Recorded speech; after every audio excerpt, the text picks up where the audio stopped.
बहुत समय पहले अमृतगढ़ नामक एक विशाल और समृद्ध राज्य था। इस राज्य का राजा अत्यंत शक्तिशाली परंतु उतना ही विलासी और निर्दयी। उसकी अय्याशियों की कहानियां दूर दूर तक प्रसिद्ध थीं। राजा का नियम था कि हर रात उसे एक नई लड़की चाहिए और सुबह होते ही उसे महल से बाहर निकाल दिया जाता। यह सिलसिला वर्षों से चलता रहा, लेकिन किसी में उसे रोकने की हिम्मत नहीं थी। राज्य की जनता खौफ में जी रही थी। माता पिता अपनी बेटियों को छिपाकर रखते, लेकिन राजा के सिपाही उन्हें कहीं न कहीं से ढूंढ ही लाते। विरोध करने वालों को या तो कारागार में डाल दिया जाता या मौत के घाट उतार दिया जाता। यह अत्याचार तब तक चलता रहा जब तक कि राजा ने एक ऐसी लड़की को नहीं छू लिया जो साधारण नहीं थी। राजा का महल ऐशो आराम का अद्भुत नमूना था।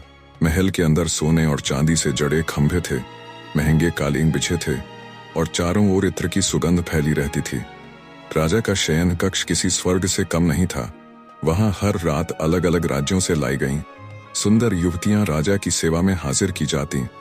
हर रात महल के सबसे गुप्त हिस्से में राजा के लिए एक विशेष आयोजन होता।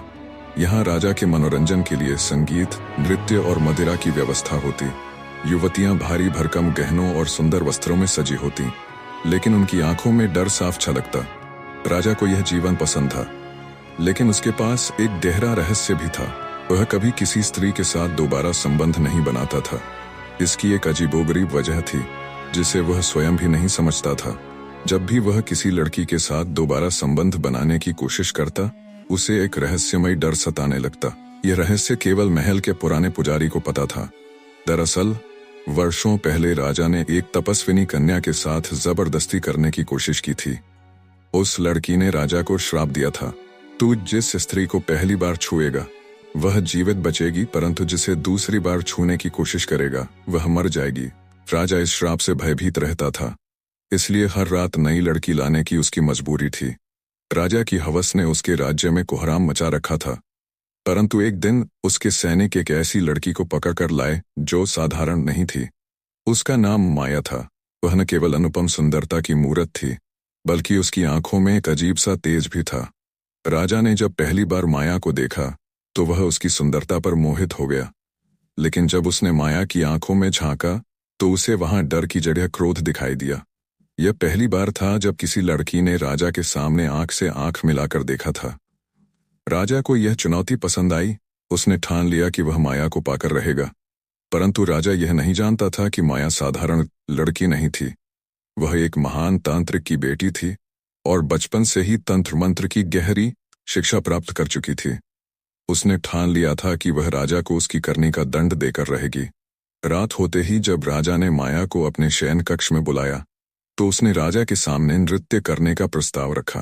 राजा को माया की बात में कुछ अलग लगा, लेकिन वह उसकी सुंदरता के कारण इस खेल में शामिल हो गया।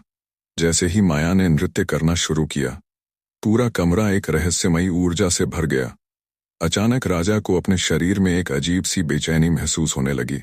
जैसे ही माया ने अपना अंतिम नृत्य पूरा किया, उसने राजा की आंखों में आंख डालकर कहा, तूने अब तक कितनी निर्दोष लड़कियों की जिंदगियां बर्बाद की हैं, लेकिन अब तेरा अंत समय आ गया है। इतना कहते ही माया ने अपने हाथों से एक तंत्र मुद्रा बनाई और राजा पर एक तेजस्वी प्रकाश फेंका। अचानक राजा की पूरी देह जलने लगी। उसकी चीखें पूरे महल में गूंज उठीं। उसके शरीर पर बड़े बड़े छाले पड़ गए और देखते ही देखते वह अधमरा होकर गिर पड़ा।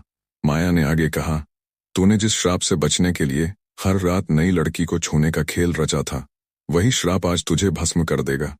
अब कोई भी लड़की तुझसे उस रात राजा की मृत्यु हो गई और उसके साथ ही उसका पापी शासन भी समाप्त हो गया। राज्य के लोगों ने राहत की सांस ली।